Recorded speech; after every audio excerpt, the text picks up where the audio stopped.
Hi Believers! It's another day para tayo ang mag-discover at matuto sa tulong ng All Yan. Alamin kung paano sumikat ang kape. Bakit nga ba tayo nananaginip? Ang high-tech na science ng cloning, nagagawa na nga ba?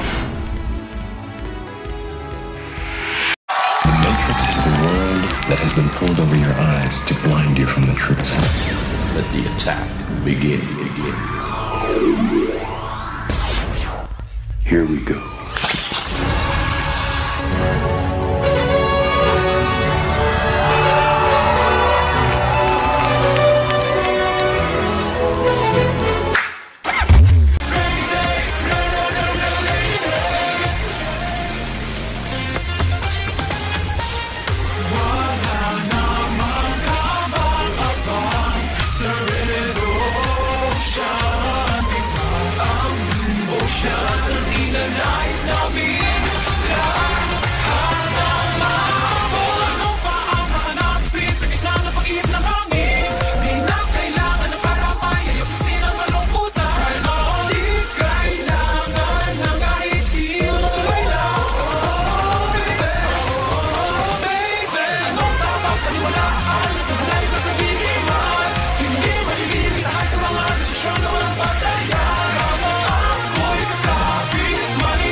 Welcome to the real world.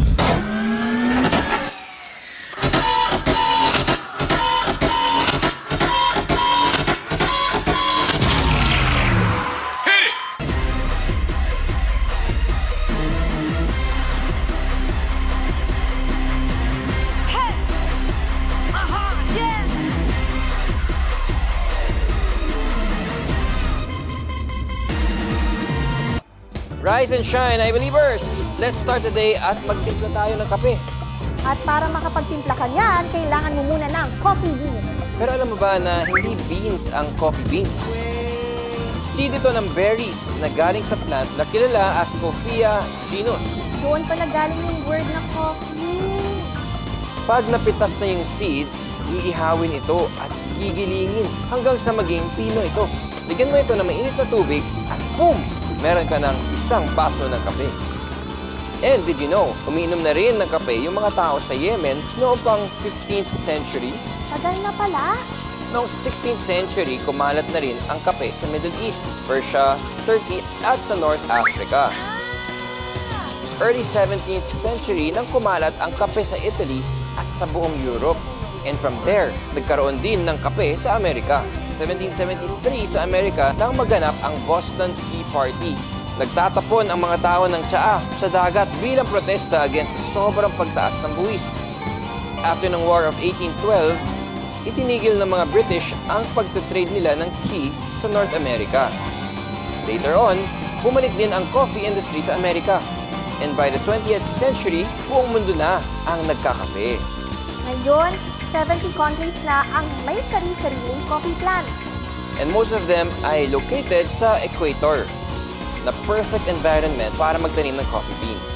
Sa Brazil, galing ang 35% ng supply ng kape sa buong mundo. Ang dami nun ah!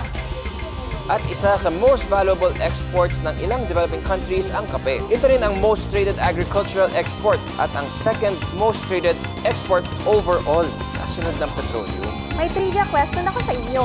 Anong bansa ang second sa pinakamaraming ine-export na kape? A. Colombia, B. Ethiopia, C.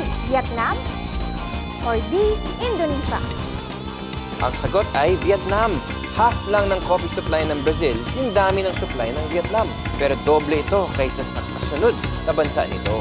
Pwedeng source din ng vital minerals ang kape. Mas pino at may higher amount ng suspended solids ang beans na ginagawang espresso. At sa kada 100 grams nito, meron itong magnesium, B vitamins, niacin at riboflavin. Bukod sa minerals, meron ding taglay na caffeine ang kape. Nagsisilbing pampasigla sa ating central nervous system ang caffeine. Kaya mas alerto at gising na gising tayo. May caffeine din ang ilang fruits, nuts, seeds at leaves. Proteksyon nila ito mula sa herbivores na ayaw sa mapait na lasa. O di kaya ay pantaboy sa ibang plants na sumisibol kalapit nito. Paalala, hindi healthy ang mag-consume ng sobra-sobrang caffeine. Pwede itong maging dahilan ng anxiety o sleep disruption. Dapat sakto lang. Coffee, tea, at soft drinks. Lahat niyan may caffeine. Pero may isa pang sikat na pagkain ang meron din ito. Alin sa mga ito ang may caffeine? A. Walnuts. B. Chocolate. C. Edamame. Or D. Chickpeas. Kung sagot mo ay letter B, bingo! Mula sa chocolate sa cacao beans na may small amount of caffeine. Konti lang ang caffeine ng milk chocolate. Pero yung dark chocolate na may higher percentage of pure cocoa, doble ang caffeine. I believe! Alam niyo ba na mas mahalaga ang pagtulog kaysa sa pagkain? Tama! Nagkakaroon ng mental at physical deterioration pag over 16 hours ka nang gising.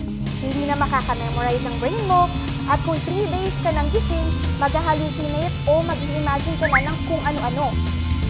Kaya dapat matulog para may pahinga ang brain natin. Pero alam niyo ba na kahit tulog tayo, gising pa rin ang brain natin? Naka-autopilot kumbaga para mag-ayos ng memories, muscles at organs at mag-release ng hormones. May 4 stages at 2 types ng pagtulog.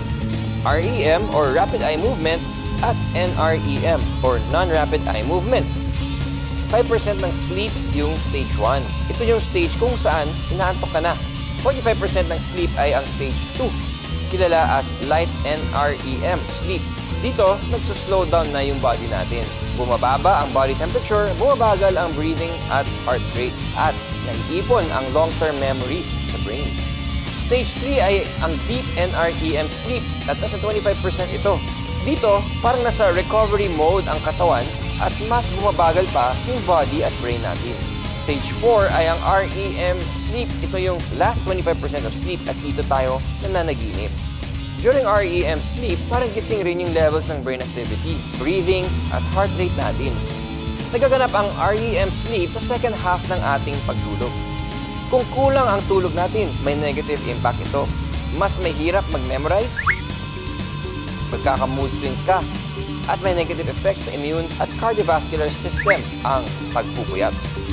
May tanong ako sa inyo, ilang percent ng high schoolers ang wala pang 8 to 10 hours kung matulog? A. 23%, B. 55%, or C. 72%? Ang sagot ay C, 72%. At medyo alarming yung bilang na yan, ha? Kids, bawasan ninyong magpuyat, okay? Nakaka-relax ang matulog. Pero bukod doon, exciting din abangan kung ano yung mapapanaginipan natin. Speaking of dreams, 4 to 6 times tayo kung managinip. Pero 95% ng dreams natin ay nakakalimutan natin pagkagising. And alam niyo ba, 75% sa atin ay nananaginip ng may kulay. Pero nung wala pang mga color TV ay 15% lang. Bakit naman minsan may mga panaginip tayo na sobrang weird? Kasi habang tulog tayo, naka-shutdown yung front part ng utak na kumokontrol sa senses natin. Dahil doon, naghahalo-halo sa utak natin ang iba't ibang images, stories at ideas habang nanaginip tayo. Kaya pala weird. Pero nakakatulong ang dream stage sa ating problem-solving skills dahil nakikita natin ang mga bagay sa ibang paraan. I believe! Would you believe kung sabihin kong science fiction can happen in real life? Believe it, dati, pang science fiction lang ang cloning. Pero na-discover ng mga scientists na pwedeng bumuhay ng organism through cloning. Ito yung artificial process ng pagbuo ng genetically identical organism. Genes, cells, tissues, at pati hayop ay pwedeng i-clone. Pero hindi lahat ng clones ay artificial. May ilang single-cell and multicellular organisms tulad ng bacteria na kayang i-clone ang sarili through asexual reproduction. Alam niyo ba na ang mga kambal ay natural clones din? Halos pareho ang DNA nila, pero sobrang liit lang ng pagkakaiba. May 3 methods ang cloning. Most common ay ang gene cloning, kung saan kinakopy yung DNA segments o yung genes. Reproductive cloning ang ginagawa sa mga hayop, kung saan kinakopy ang buong organism. Pangatlo ay yung therapeutic cloning, kung saan gumagawa ng embryonic stem cells for medical treatment. 1963 lang isagawa ang first animal cloning, kung saan may Chinese researcher ang nag-clone ng isda. Eventually, meron ding nag-clone ng daga, usa, pusa, tupa, kabayo at unggoy. Sa ngayon, wala pang taong na naiko-clone. Pero dahil uma-advance ang science, who knows? Baka magkatotoo. May question ako, I-believers. True or false? Lagi bang identical ang clones? Kung tingin mo ay false, tama ka. Alam natin na ang clones ay kamukha ng kinopyahan nito. Pero hindi laging ganun. Genetically identical nga ang clones. Pero minsan, hindi ito perfect kaya pwedeng mag-iba.